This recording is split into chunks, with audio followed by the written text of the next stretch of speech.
naissance du monde selon Akkad. Le poème babylonien de la création.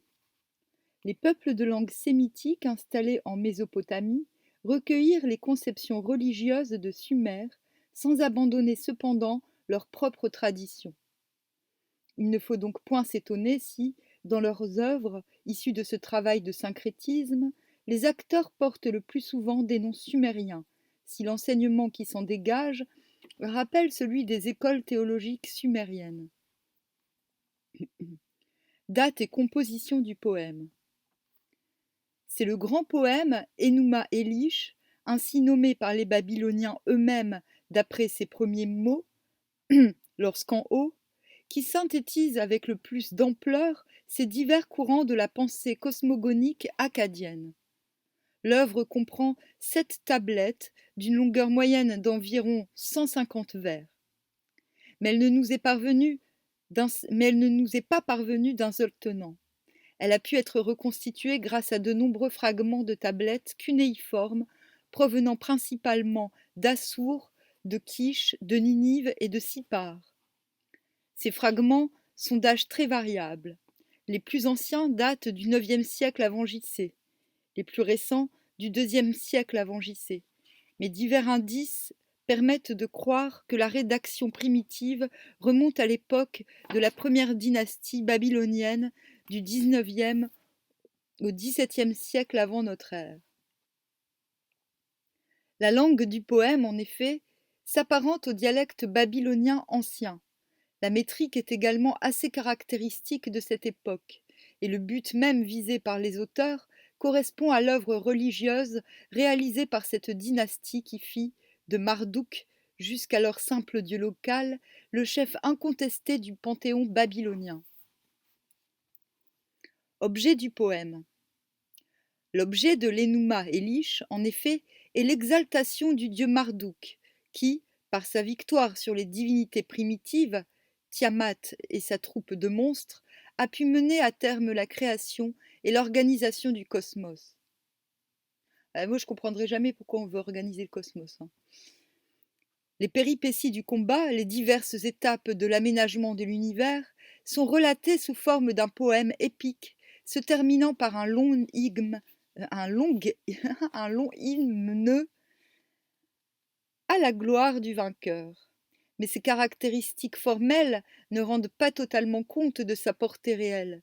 On lit dans le rituel de la fête du Nouvel An à Babylone qu'au 4e jour du mois de Nisan, après le petit repas de la fin du jour, le prêtre Urigalou du temple Ekua récitera, la main levée, à Bel, l'Enuma Elish, du commencement à la fin.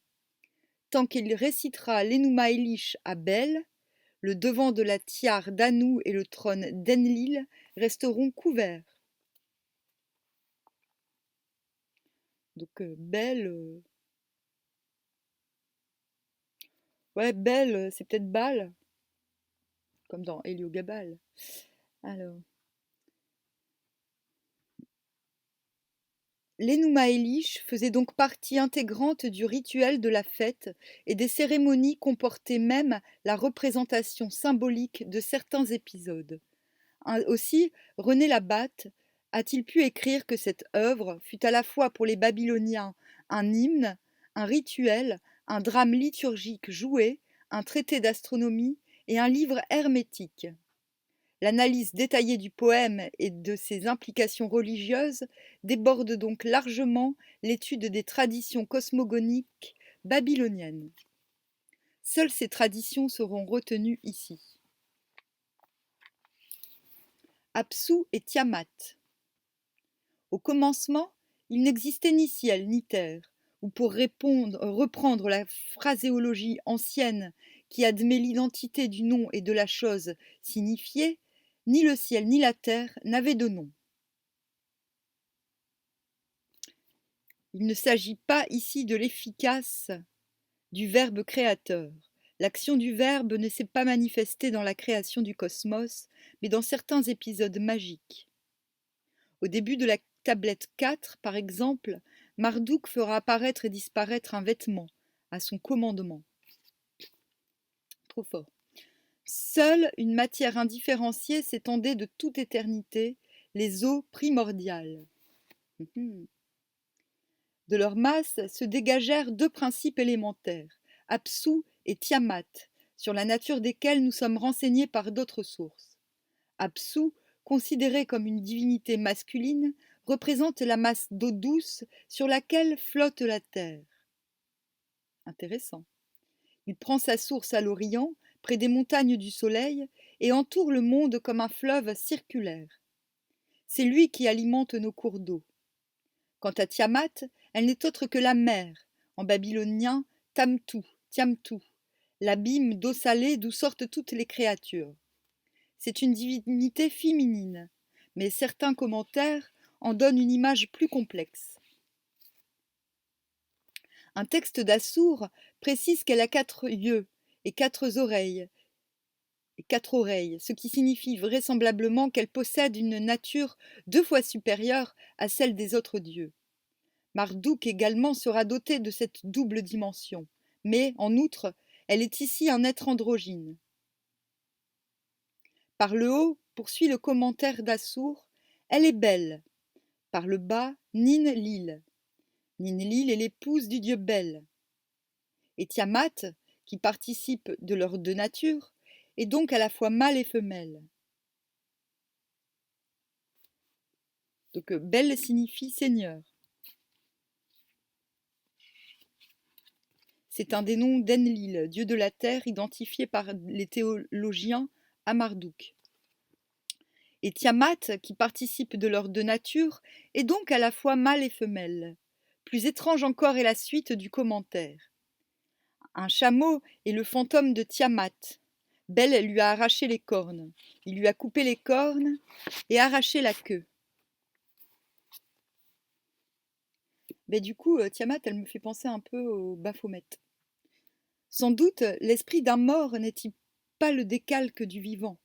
Le même texte dépeint le fantôme d'Enlil sous les apparences d'un âne sauvage et le fantôme d'Anu sous celle d'un loup, alors que ces divinités ne sont jamais représentées de la sorte.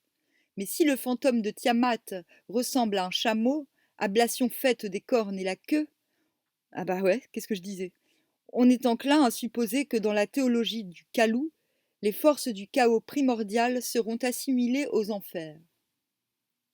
Un texte de contenu ésotérique précise qu'Ea ressemble à Apsu. Apsu, c'est la mer. La mer, c'est Eresh Kigal, reine des enfers.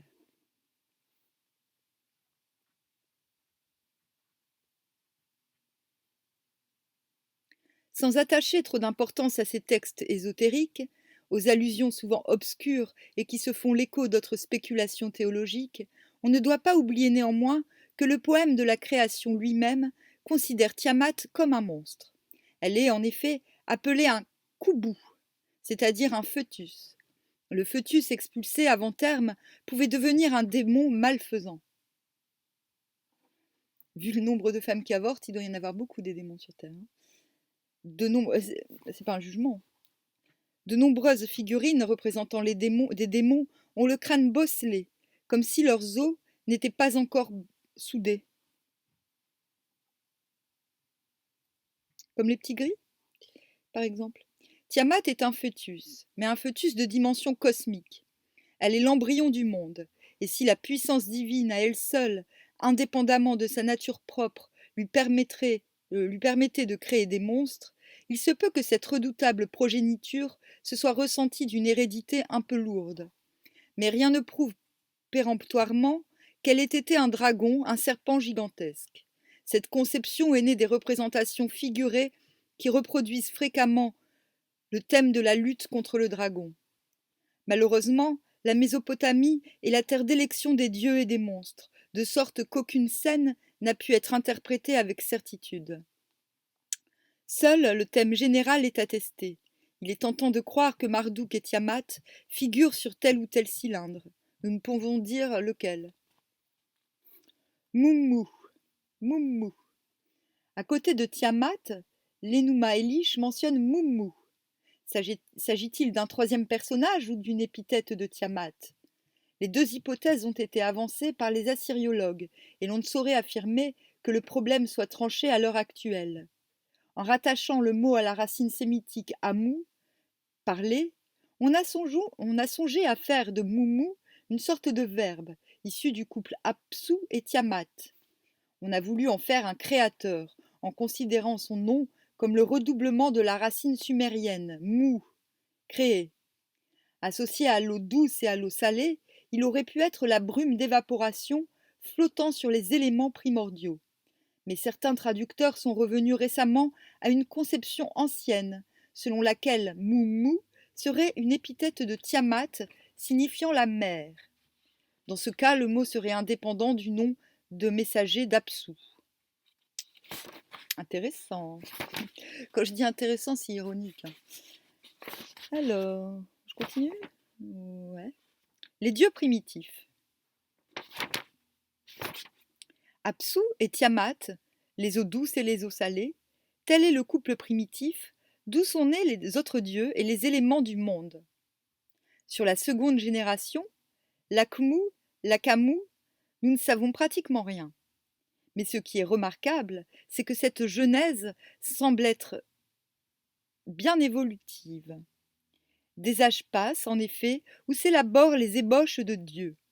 Puis surgit un troisième couple, supérieur au précédent, Anshar et Kishar, dont les noms signifient en sumérien totalité du ciel et totalité de la terre.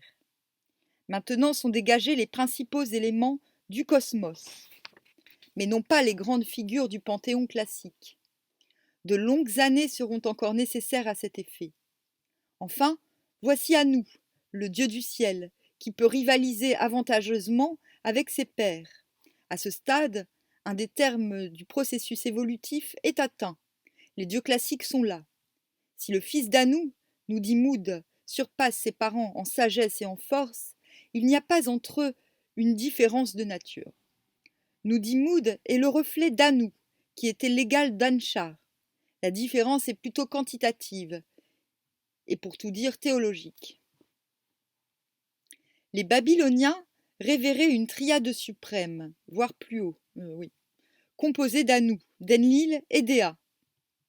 Anu régnait sur le ciel, Enlil sur la terre, Ea sur les eaux. D'ailleurs, ça commence pareil. Ce sont eux qui apparaissent à partir de la 4e génération divine. Anu est le chef du lignage. Ea se dissimule sous l'épithète sumérienne de Nudimud, le procréateur. C'est lui, en effet, qui créera l'homme, et la suite du récit montrera comment il est devenu dieu des eaux. C'est Poséidon, quoi, un petit peu. Mais Enlil, Poséidon ou Hadès, qui vit sous l'abîme. Mais Enlil manque à l'appel. Il ne sera nommé que rarement dans le poème, et comme par inadvertance. La raison en est que Marduk, fils d'Ea, a entièrement absorbé sa personnalité et qu'à la triade canonique, les théologiens de l'Enuma Elish ont substitué la trilogie Anu, Ea, Marduk. Ce travail d'élaboration théologique ne s'est jamais arrêté au cours de l'histoire religieuse de la Mésopotamie. Un réseau complexe d'équivalence et de filiation s'est tissé entre les divinités sumériennes des anciens sanctuaires et leurs descendants sémitiques, selon les exigences des différents centres. Babylone se rattache directement à la cité sainte d'Eridu, dont le dieu Ea est à la fois dieu des eaux, de la science et de la magie. Et Marduk profitera si bien de ses connaissances qu'Ea pourra lui dire lors de certaines opérations magiques « Mon fils, qu'ignores-tu que puis-je ajouter ? Que puis-je ajouter ?